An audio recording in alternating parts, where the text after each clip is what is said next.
Iqbal news में आपका स्वागत है और मैं आपसे मुखातिब हूँ समीर अब्बास। अल्लामा इकबाल का शेर है कि मिटा दे अपनी हस्ती को अगर कुछ मर्तबा चाहे, मिटा दे अपनी हस्ती को अगर कुछ मर्तबा चाहे, कि दाना खाक में मिलकर गुले गुलजार होता है। और इंसान, इसका शेर का मायने ये है, ये उर्दू का शेर है और इसका मायने ये है अगर इंसान अपनी मेहनत करे तो बहुत कुछ हासिल कर सकता है। और एक ऐसी ही मेहनत कश हमारे साथ आज डॉक्टर मौजूद हैं, डॉक्टर अक्षय अग्रवाल जी। वो बरेली के ही रहने वाले हैं और उनके फादर भी डॉक्टर हैं। अहम बात यह है कि उन्होंने बरेली में ही जन्म लिया और यहाँ से शुरुआती पढ़ाई पूरी करने के बाद वो देहरादून चले गए और वहाँ से उन्होंने MBBS किया। उसके बाद वो जनरल सर्जन में मास्टर डिग्री हासिल की और ये सिलसिला आगे बढ़ा तो उन्होंने अपने तजुर्बे में, एक्सपीरियंस में इजाफा करने के लिए दिल्ली का रुख किया और वहाँ से तमाम चीज़ें सीखने के बाद, क्योंकि बरेली की मिट्टी ऐसी है वो अपने हीरे को अपने पास बुला लेती है, यही वजह है वो बरेली आ गए और वो आज बरेली में सेवाएं दे रहे हैं। उनका जो मेन जो तमाम काम है वो स्टोन पे है और उसी विषय को लेकर आज हम उनसे बात करेंगे। यकीनन एक बड़ी शख्सियत है, उन्होंने कम उम्र में तमाम मुकाम हासिल किए हैं और उनसे हम जानने की कोशिश करेंगे कि जो स्टोन है उसमें क्या क्या परेशानी है, क्योंकि हिंदुस्तान की अगर हम बात करें हर दूसरा और तीसरा शख्स जो है वो कहीं ना कहीं स्टोन और गुर्दे की पथरी और पित्ते की पथरी से जो है ग्रस्त है। उन तमाम विषयों पर हम बात करेंगे। इसके अलावा और भी कुछ चीज़ें हैं जिस पर जानने की कोशिश करेंगे। एक उर्दू की सरजमीन पर हैं, बरेली में उर्दू बहुत बोलते हैं और यहाँ की कुछ तहजीबी ऐसी हैं, इसीलिए नात नगरी कहा जाता है। उर्दू में मैंने एक तारुफ दिया, इंट्रोडक्शन दिया है आपका, और मुझे लगता है कि जितनी मेहनत से MBBS और कोई MS करता है वो यकीन। एक बात और थोड़ी सी जोड़ देना चाहता हूँ, डॉक्टर अक्षय अग्रवाल जो है एक बेहतरीन सर्जन के साथ साथ मीडिया में भी उनका एक लंबा तजुर्बा है। तो जाहिर है कि मीडिया के हम भी हैं और मीडिया के वो भी हैं, तो बहुत करीबी बातचीत आज हमारी उनके साथ होगी, तमाम विषयों पर जानकारी हासिल करेंगे। मैं यहीं से शुरू करता हूँ। मीडिया का जब मैंने जिक्र कर दिया, आपका एक तजुर्बा उसकी तरफ भी रहा है, एक्सपीरियंस रहा है, अगर चाहें तो थोड़ा सा साझा कर सकते हैं और उसके बाद हम जो आपकी फील्ड है उससे जुड़े हुए सवाल करें। मीडिया में मेरा पुराना एक्सपीरियंस है, आज भी मैं मीडिया से जुड़ा हुआ हूँ और मुझे लगता है कि समाज में बहुत सारी चीज़ों को उजागर करने के लिए मीडिया का बहुत ही अहम रोल है। बहुत सारी चीज़ें ऐसी होती हैं जो आम आदमी नहीं जानता है, जिसमें वो मीडिया जो है रोशनी डालती है और लोगों को जानकारी हासिल होती है। जो लोग जीवन में जी रहे होते हैं उनसे वो रूबरू होते हैं कि सच्चाई क्या है। अगर मीडिया अपना पूर्ण रूप से काम ना करे तो बहुत सारी चीज़ें जो हैं जो गलत सलत चल रही हैं वो ऐसी चलती हैं। तो बहुत सारा क्रिटिसिज्म जो है वो गलत चीज़ों को क्रिटिसिज्म करने के बाद वो चीज़ें स्ट्रीमलाइन करने में मीडिया का बहुत रोल है। मैं थोड़ा सा विषय की तरफ आऊँगा जिसके आप महारती हैं। सर्जरी की आपने बात की और मैं स्टोन से ही शुरुआत करता हूँ। आखिर क्या वजह है? स्टोन की बहुत सारी वजहें बताई जाती हैं, खान पान, हमारा पानी कम पीना, ये एक बड़ी वजह है और भी बहुत सारी वजहें हैं। हम शुरुआत इससे करना चाहते हैं कि स्टोन होती क्यों है, चाहे वो गुर्दे की हो या फिर पित्त में भी जो हो जाती है उसकी हो। मैं चाहता हूँ रोशनी इस पर पहले है। सबसे पहले तो क्या है कि स्टोन जो है वो या तो पित्ते में हो सकता है या फिर गुर्दे में हो सकता है। पित्ते के स्टोन की बात करें तो अमूमन तौर पे ये महिलाओं को ज़्यादा होता है, जो आज की तारीख में सब लोग वेस्टर्न फूड खाते हैं, फास्ट फूड खाते हैं, हेवी मील्स लेते हैं, ऑयली फूड लेते हैं, उसकी वजह से हाई कोलेस्ट्रॉल होता है और ये एक कारण होता है कि अब स्टोन्स का फॉर्मेशन जो है वो कॉमनली देखा गया। स्टोन बनने के बाद पित्ते में सूजन आती है, आदमी को तेजाबियत होती है, खाना खाने में तकलीफ होती है, पेट में दर्द रहता है और अगर स्टोन वहाँ से निकल के पैंक्रियाज में चले जाएगा तो पैंक्रियाटाइटिस नाम की बीमारी होती है जो कि एक जानलेवा। स्टोन में फॉर्मेशन के लिए सबसे ज़रूरी है कि हम अपने खान पान पर ध्यान दें और अगर स्टोन कभी भी डिटेक्ट होता है तो उसको जल्द से जल्द ऑपरेशन करके निकलवाएं। मैं थोड़ा सा एक चीज़ इसमें आपसे जानना चाहता हूँ। आम जनता भी अक्सर ये सवाल करती है कि स्टोन का जो साइज़ होता है वो बड़ा डिपेंड करता है कि आपको सर्जरी कराना या नहीं। तो ये जो साइज़ का जो है कि दवाई से भी निकल जाती है और तमाम चीज़ें, मैं चाहता हूँ उस पर भी थोड़ा सा रोशनी डालें, क्योंकि उसमें कई बार ऐसा होता है कि दवाई का हम इस्तेमाल लंबे अरसे तक करते हैं तो वो साइज बढ़ जाता है, तो फिर दिक्कतों का सामना करना पड़ता है। जो पित्ते की पथरी है उसमें साइज जो है वो एक तरीके का भ्रम है। किसी भी पित्ते में अगर पथरी बन गई है तो उसका काम करना कम होगा। उसमें हमें इंतज़ार नहीं करना चाहिए कि स्टोन छोटा है, आगे बड़ा होगा तो ऑपरेशन कर लूँ।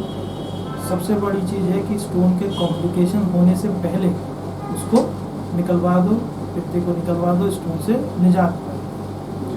गुर्दे की जो पथरी होती है वो छोटे साइज़ की है तो वो बिना ऑपरेशन के निकल सकती है, लेकिन पित्ते की जो पथरी है वो छोटे साइज़ की हो या बड़े साइज़ की हो, उसे ऑपरेशन से ही निकाला जा सकता है। पित्ते की पथरी में खास चीज़ है कि बिना कॉम्प्लिकेशन के निकलवा लो तो बहुत अच्छा है। एक बार कॉम्प्लिकेशन हो जाए तो जानलेवा कॉम्प्लिकेशन हो सकती है, जैसे कि मैंने बताया था अक्यूट पैंक्रेटाइटिस, उसमें मरीज की जान जाने के भी खतरे रहते हैं। तो उसके लिए सबसे बेहतर है पित्ते की पथरी जैसी पता चले पित्ता निकालवाओ और कॉम्प्लिकेशन से आप बच जाए। अच्छा, ये एक बात और कही जाती है, जब पित्ते की पथरी हो जाती है तो पूरे पित्ते को ही निकाला जाता है, क्या कोई और रास्ता नहीं है? मैं चाहता हूँ, क्योंकि अब आधुनिक तकनीक आ गई, तमाम आप उसके महारती हैं और लगातार सेवाएं दे रहे हैं मरीज। पित्ते की पथरी में पित्ता निकालना ही स्टैंडर्ड प्रोटोकॉल है।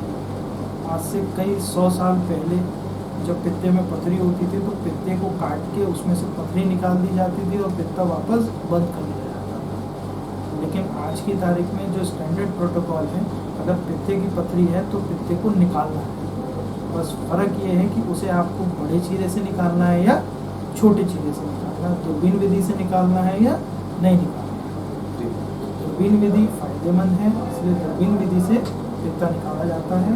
निकालना पूरा ही पित्ता है, पथरी निकाल के पित्ता छोड़ना कोई विकल्प नहीं। अब हमारी थोड़ा विषय दूसरी तरफ बढ़ेगा। हमने बीमारी की बात कर ली, अब हम इलाज की तरफ आते हैं। आपने दूरबीन विधि की बात की।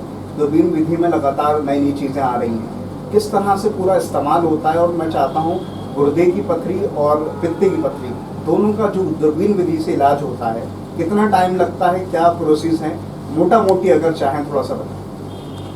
अगर पित्ते में पथरी है और उसे दूरबीन विधि से निकाला जाता है तो उसमें सिंपल सी चीज़ है कि दूरबीन को एक छोटा चीरा लगा के पेट के अंदर डाला जाता है, फिर और चीरे लगा के दूरबीन के यंत्र पेट के अंदर डाले जाते हैं। दूरबीन से दिखता रहता है टीवी के ऊपर और हम उन औजारों से पित्ते को निकाल देते हैं। इसमें 2 चीरे लगते हैं जो तकरीबन 10 mm या 1 सेंटीमीटर के, एक नाभि के ऊपर लगता है और एक छाती के थोड़ा नीचे लगता है। ये दोनों चीरे जो हैं वो सबसे बड़े चीरे होते हैं, बाकी छोटे 2 या 1 छेद करके पित्ता निकाला जाता है। इसमें एक बार दूरबीन विधि से अगर ऑपरेशन करा जाए तो मरीज को 24 से 48 घंटे के अंदर अंदर हम अस्पताल से छुट्टी कर सकते हैं।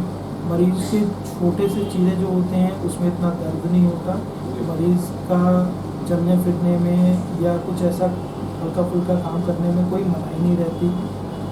अगले 10 दिन के अंदर मरीज के टाँके कट जाते हैं और उसके बाद मरीज कोई भी काम आराम से कर सकता है। इसमें कोई लंबे रेस्ट की रिक्वायरमेंट नहीं होती और फ्यूचर में ऐसी कोई रिक्वायरमेंट नहीं होती कि हाँ हमें ये प्रिकॉशंस लेनी है क्योंकि हमने ऑपरेशन करा है। थोड़ा सा गुर्दे की जो पथरी होती है उसके बारे में भी थोड़ा, जो दूरबीन विधि का आप इस्तेमाल करते हैं किस तरह से होता है, थोड़ा वो भी बताएं। गुर्दे में पथरी जो है वो गुर्दे में हो सकती है या गुर्दे से निकल के पेशाब की नली में या पेशाब की थैली में हो सकती है।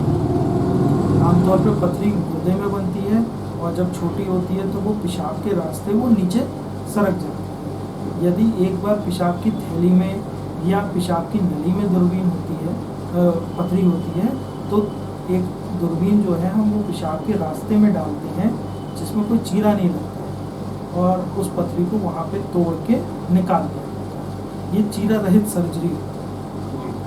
कभी कभी क्या होता है कि गुर्दे की पथरी जो है वो गुर्दे में ही पड़ी रहती है, वहाँ से निकलती नहीं है, तो उसका साइज़ लगातार बढ़ता है।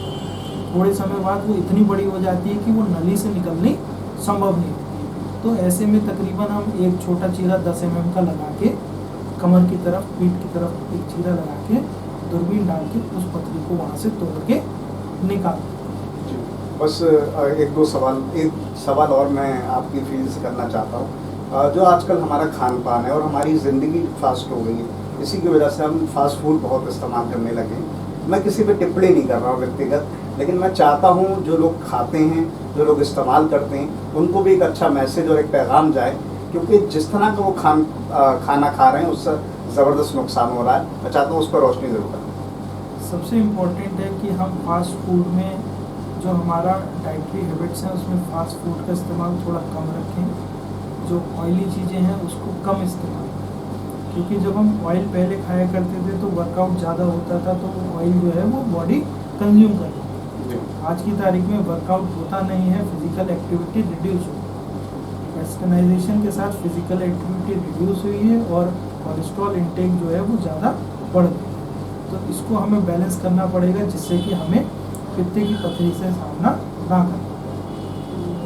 गुर्दे की पथरी के लिए ज़रूरी है कि हम अपना वाटर इंटेक अच्छा रखें। ज़्यादातर क्या होता है, हम अपनी हेक्टिक लाइफ होती है, बिजी शेड्यूल होता है, तो सब कुछ करते हैं, काम करते हैं, लेकिन अपनी बॉडी पे ध्यान नहीं देते। प्यास लगती है तो सोचते हैं कि चलो थोड़ी देर और काम कर लेते हैं, फिर पानी, तो हम थोड़ा सा पानी को इग्नोर करते हैं, तो उसके कारण से हमें गुर्दे की पथरी का सामना।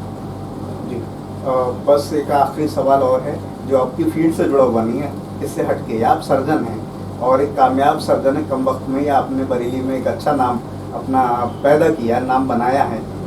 बड़ी बिजी लाइफ होती है एक डॉक्टर की, और जब वो सर्जन हो तो और दुगनी बिजी हो जाती है, और जब स्टोन का हो तो कहीं ना कहीं ज़्यादा ही मसले खड़े हो जाते हैं। इतनी बिजी लाइफ में अपने मनोरंजन के लिए डॉक्टर अक्षय अग्रवाल जी आज भी क्या करते हैं? अगर चाहें तो आप रोशनी डाल सकते हैं, क्योंकि ज़िंदगी का एक पार्ट वो भी है। मनोरंजन के लिए जब से कोविड आया तब से बाहर निकलना तो काफ़ी कम हो गया। तो टीवी है, मोबाइल है, यही चीज़ें हैं। बाकी मनोरंजन के लिए फ्रेंड्स के साथ बाहर होना। अब तो हमारे नए मेयर साहब गौतम साहब ने काफ़ी पार्क्स में घूमने लायक माहौल बना दिया है, तो पार्क्स में घूमते हैं, सब बढ़िया जगह हो गई। चलिए, हमारी बहुत सारी शुभकामनाएं हैं आपके लिए, और आप इसी तरह से मुकाम हासिल करें, बुलंदी हासिल करें, और गुर्दे की और जो पित्त की पथरी होती है उससे लोगों को निजात दिलाते रहें, और आपके हाथ से जो भी केस निकले वो कामयाबी की बुलंदी हासिल करें। बहुत सारी शुभकामनाएं आपको। तो हमारे साथ थे डॉक्टर अक्षय अग्रवाल जी, जिन्होंने पिछले 2-3 सालों में, क्योंकि 2 साल का जो वक्त गुजरा है वो कोरोना का था, तो जाहिर है कि वो वक्त ऐसा था जो मुश्किलों से भरा हुआ था, उसमें भी उन्होंने काम किया। और इस वक्त बरेली के टॉप के सर्जन जो हैं, ख़ासतौर से जो किडनी में स्टोन के हैं या और जो हैं, उसमें उनका नाम बड़े ही अदब से लिया जा रहा है। तमाम विषयों पर हमने उनसे बात की, भविष्य में भी बहुत सारे विषयों पर हम उनसे बात करेंगे, ताकि लोगों के अंदर एक जागरूकता पैदा हो सके और वो कामयाबी हासिल कर सकते हैं, अपनी सेहत का ख्याल रख सकें। बहरहाल इन तमाम बातों के साथ मैं समीर अब्बास, कैमरामैन रईस हुसैन के साथ, अटल न्यूज़।